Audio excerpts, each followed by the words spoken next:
मैं 8 महीने की प्रेग्नेंट थी और अपनी डिलीवरी के लिए अपने मायके गई थी। माँ ने मुझे फोन पर बताया, घर के पीछे की तरफ जो खाली जमीन थी ना, वहां पर एक नया कमरा बनवा लिया है। इतने सालों के बाद जैसे ही अपने घर में कदम रखा, कुछ अलग सा लगा। माँ, ये घर के पीछे की तरफ नया कमरा बनवाने की क्या जरूरत थी? अरे बेटा, घर के पीछे दूर दूर तक खाली जमीन है।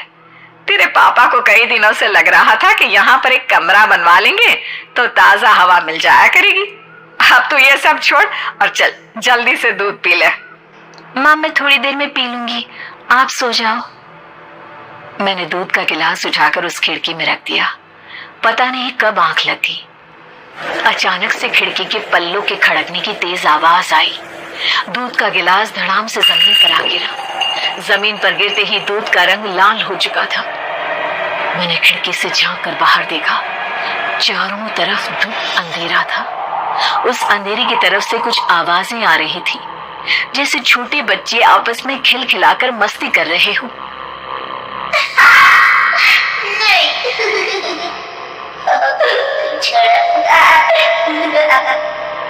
इतनी रात को इतने घनघोर अंधेरे में बच्चों की आवाज कैसे आ रही है?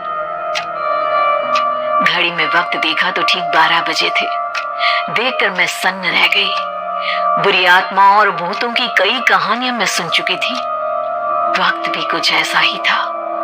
ऊपर से मैं प्रेग्नेंट। सुना था कि ऐसे वक्त में अक्सर बुरी आत्माएं औरतों का पीछा करती है, तो क्या मेरे पीछे भी? पसीने से तरबतर बड़ी मुश्किल से, जैसे कांपते हाथों से मैंने उस खिड़की को बंद किया। जल्दी से जल्दी उस कमरे से बाहर निकलकर माँ के पास जाने के बारे में सोचा, लेकिन जैसे ही दरवाजे की तरफ पलटी, लगा कोई साया हवा की स्पीड से दरवाजे के सामने से गुजर गया।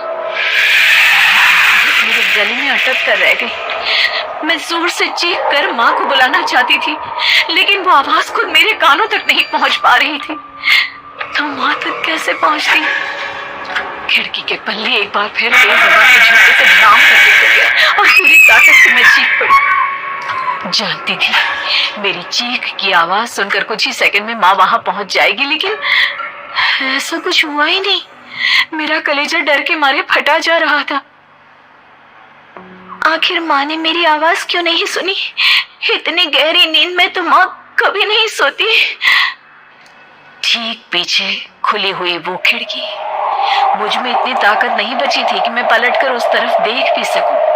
हवा का एक सनसनाता हुआ झोंका उसी वक्त मेरे कानों से आकर टकराया। लगा जैसे किसी ने दबी हुई आवाज में धीरे से मुझसे कहा, चली जाओ यहाँ से। मैंने दोनों हाथ अपने कानों पर रख लिए और एक बार फिर ताकत लगाकर जोर से चीखने की कोशिश की।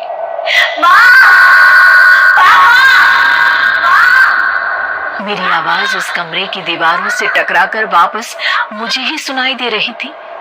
जितनी ताकत के साथ मैंने चीखने की कोशिश की थी, कुछ ही देर बाद उससे कहीं ज्यादा तेज और दर्दनाक चीख मुझे सुनाई देने लगी। ये आवाज ठीक मेरे पीछे खिड़की से आ रही थी। वो आवाज मेरे कानों में पिघलते हुए लोहे की तरह गिर रही थी। उन आवाजों में हैवानियत थी।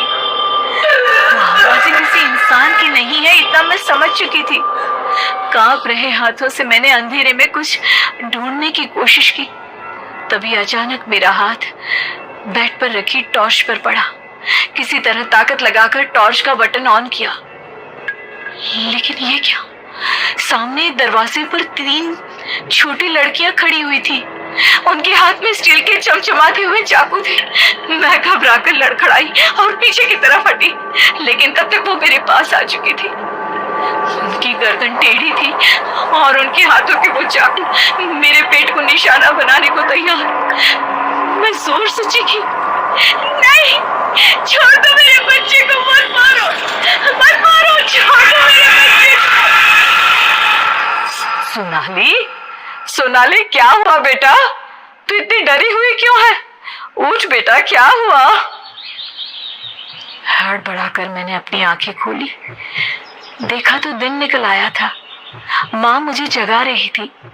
मेरा चेहरा पूरा पसीने से लथपथ था। क्या हुआ बेटा, तुमने कोई बुरा सपना देखा क्या? मैं अभी तक अपने पूरे होश में नहीं थी। वो मेरे बच्चे को मार देगी माँ। वो लड़की मेरे बच्चे को। मैंने घबरा कर अपने पेट को छुआ। सब कुछ ठीक था। और वो दूध जो रात को यहाँ पर गिर गया था, उसका रंग लाल हो गया था। माँ ने हंसते हुए दूध का गिलास मुझे दिखाया। तुमने दूध पिया ही नहीं, पूरा का पूरा ऐसे ही रखा हुआ है। तुमसे कहा था ना सोनाली, सेहत के लिए लापरवाही ठीक नहीं बेटा। लेकिन मैंने तो सब कुछ अपनी खुली आंखों से देखा था। ये सपना कैसे हो सकता है?